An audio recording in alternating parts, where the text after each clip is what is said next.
Hey everybody, Julie here from Mostly Caffeinated. I know it's been a while since I've uploaded a video. I think I have some recorded in the backlog somewhere that just haven't made it out there yet. And you know what? We're doing the best we can over here.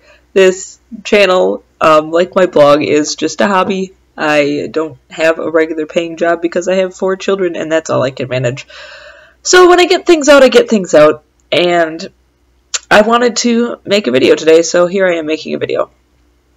Now it's the middle of February, which is probably not prime time for a planner video, but I didn't have my act together in January, so here we are in February. And I think the last couple of years I've done kind of a run through of my planner, and I've changed my system up a little bit. I mean, not dramatically.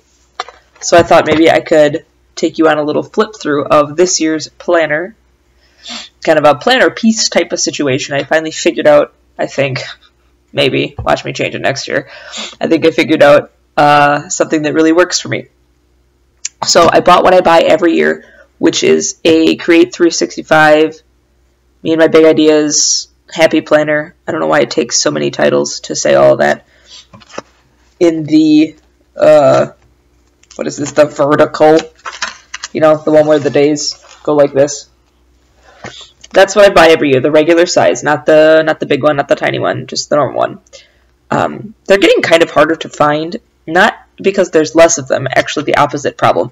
Lots of stores are stocking these, and the company itself is making lots and lots of different variations, which is cool in a way, but it seems like different stores carry different versions. Like Michael's has some, and Hobby Lobby has some, but they don't necessarily have all the same ones. And even Walmart, I've heard some Walmarts have them. But again, not the same versions. And there's a fitness planner and a faith planner and a financial planner and like all these different ones and all these different sizes and horizontal and vertical and da-da-da-da. What I'm always looking for is the most neutral possible color scheme, like black and white if I can. Always vertical, regular size, regular planner. That's what I want. And for the life of me, I went around and around and around, and I really couldn't find that. So I bought, I mean, it was a plain one, but it was the pink one. I don't have the covers anymore. I got rid of the covers. But the tabbers were these colors. They're kind of like pink and light blue and some metallics. Like it's the pink floral cover. It's kind of a matte finish. Had pink rings. And, you know, I don't like pink. Of all the colors it could have been, why pink? But it was the most neutral one I could find, where the end pages and the tabs and the colors on the daily spreads were not crazy. So I picked that one up. And I said, you know what? I think I can Frankenplanner this. So I took out the pink rings, and I put in my rose gold rings from, I think, last year. And I took off the pink covers, and I put on these. These are actually the insides of 2 years ago's cover. But I really liked this kind of hash pattern, black and white. So I put those covers on. I took the pink covers off, took the pink rings out. Good start. Okay. And then I put a whole bunch of goober in the front. So if I hold my planner up sideways, this part over here is the actual planner as I purchased it. And this side over here is all additional things that I put in there. As far as the actual insides of my normal planner, the only things that I really do in here, I fill in the monthly view like as appointments or meetings or days off of school are scheduled. I go through the beginning of the year and try to write down as much as I can. Everybody's birthdays, anniversaries, breaks from school, vacations we've got planned, all that kind of stuff on the monthly views. And then each week I just go on the weekly view and copy from the monthly stuff that's happening in the week, copy down a little bit of a to-do list, write in whatever I want. I have this plastic thing.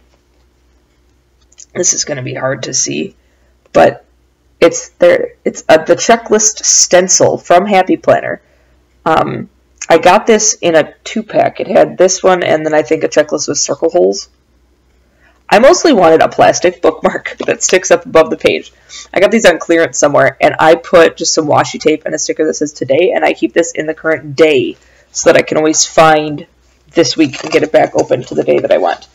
But then the rest of this is just normal. I didn't do anything wacky to the rest of the planner. It's the front, you know, this whole chunk where I do weird stuff. I took another, here, let me tip my camera down here, shall we? There. I took another old cover. I think this was last year's cover. It was black and white striped on the inside, and on the normal side, it said like 2018. So I took the two covers from last year and taped them together, so all I can see is this black and white stripe. And this divides kind of my actual planner from all my extra stuff that's in the front. I use this as a dashboard, so I've got some personal information. I've got some important stickies and stuff on here. A sticky note that I leave for any babysitters with phone numbers and doctors' phone numbers.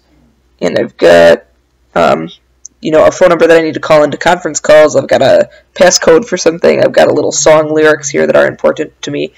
That's on this dashboard. Whoop. There. And then I've got this little half sheet of note paper that I'm using to keep track of some music for myself. I find myself struggling sometimes to know what kind of music I want to turn on.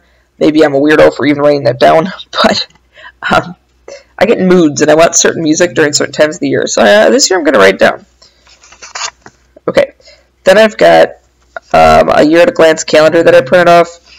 It's not perfect size. I have trouble printing off things perfect size for my Happy Planner, but I use this as a fertility tracker. No, I'm not trying to have a child right now, but we do use fertility awareness method fertility tracking, so bloop, there that is.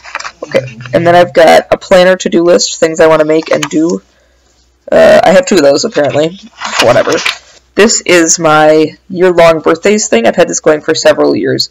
I just have, it goes sideways. I don't want to tip the whole planner. But for every month, I write down all whose birthdays it is, so at the beginning of the year, I can put them all in my planner. It's kind of a continuous thing. Here I've got a yearly planner of things I need to do. Like at the beginning of February, I need to do my Valentine's Day shopping. I write my mother a letter every Mother's Day, so I put that in April so that I remember to do it ahead of time for May. In October, I need to buy lots of birthday stuff because I got birthdays in November. So this is my, like, tasks to accomplish each month of the year. I have a pocket folder in here. This has kind of lists I'm currently working on, bills that currently need to be paid that for some reason I have instead of my husband, that kind of thing. The other side of the pocket's got some coupons, some to-do lists on sticky notes, the little pieces of art my son's made, my dinner planner, laminated thingies that are not currently in this week, that kind of stuff. Okay. And then, whoop! All this is different planners kind of all combined. I do not keep separate planners for things. I need this all together or I will lose it. So, you open up the front cover and I have kind of my homemaking, housekeeping stuff. I have a monthly cleaning checklist. I have a list of 5-minute fixes. Like, if I find myself with 5 minutes and I can't figure out what to do, I do one of these things. A cleaning challenge that I want to do at some point. Another cleaning challenge. I like challenges. An H divider. I just blacked these out with a Sharpie and then used a paint pen to write H. H standing for hobbies. And then on the inside, I taped a piece of paper and just kind of, I don't know, did some lettering because I felt like it. So I have my reading list. This is last year's reading list. All the books I read last year. What is this? Oh, this is this year's, but I've been reading the same books I read last year over and over because I just keep reading Outlander and I can't stop. So if I ever do stop, this is this year's reading list. I think 2 years ago's reading list, I didn't read this all, so it's still sitting here. Some capsule wardrobe notes from Once Upon a Time. I'm not really sure why that's in hobbies, other than it's more about my closet and less about a video. Oh, here's a little project that I'm working on with my friends. Some ideas for school stuff. Here's some like family goals I have. You know, I just put those all under hobbies because they're, I don't know. An extra sheet of note paper. What is this? weird vacation destinations. Okay, and then a pocket folder, because I sometimes have little slips of paper about my personal projects. Okay, and then another divider. Whoop, B for blog. And then, so far, I just have a pocket folder in here because for some strange reason, I keep having little pieces of paper with blog things written on them, so a pocket folder. And then a yearly planner because I'm on a bi-monthly schedule. If you don't know this, I don't know if I've actually told anybody, but I am a guest blogger on Holy Hen House now. And so I wrote in the months that I need to do that, and then also some just like holiday thematic blog posts I intend to put up. I've got a brainstorming sheet in here. That's it. Okay. Another divider. L for library. I am on the board of trustees of my local library, and I also run the school library at my husband's school. So I've got a little perpetual list of literary holidays. Another yearly planner sheet. I printed these off free from somewhere on the internet, but there, so I can plan the year if I need to. A page of note paper because I think I probably need that. And then a C for camp. And notes from my conference calls are in here. Note papers in case I need those. I'm always keeping kind of a running ideas sheet. And then I've got like a running dreams sheet, like in my dream ideal world, if I won $1 million, what could we do at camp? So that's my Frankenplanner. Old covers, old rings, old dividers, redecorated to divide up for blogging and hobbies and reading and cleaning and my library. And then begins my actual planner with just a few this year trackers, one pocket, and then one today tabber. And that's what I've settled on. It keeps me from needing multiple notebooks and planners and stuff all over the place. Sorry, readjusting my angle. It keeps it all together. It just barely fits in the rings. I do take out the months that have gone by from this year and recycle them as they become irrelevant. So after, another month or so, it will actually fit in the rings properly. But I didn't want to invest in new rings, just have bigger rings that seemed kind of crazy for like 2 months out of the year. I try to keep this as inexpensive as possible. I try to get supplies on clearance. I'm using, obviously, old covers taped back to back or glued back to back, and old monthly dividers sharpied out so that I can name them something else. Because I don't want to buy a lot of stuff. This works perfectly fine. Nobody ever sees this but me, so it doesn't make any difference. Nobody's judging me. But this works well for me. A couple well-placed pockets, and then sections for all my things. I take this to my meetings. I have this with me on my conference calls for camp. I take this to the library trustees. I take this to school if I need to look at my yearly library ideas for the school library. If I have this with me and I'm just like bored at preschool pickup, or I'm stuck in an appointment waiting, or I'm trapped gosh knows where, I've got note paper in enough sections to be like working on ideas and brainstorming and writing down blog posts and doing whatever creative stuff I feel like, and it's all in here. I don't know. That's what works for me. If you have any like Frankenplanner things about the Happy Planner, any tips, tricks, cheap DIYs, that kind of thing, go ahead and talk about them down below. I'd love to hear your ideas and see if there's anything that I could add to mine. Hope that helps you out if you're still seeking your own peaceful planner existence. I'll see you around.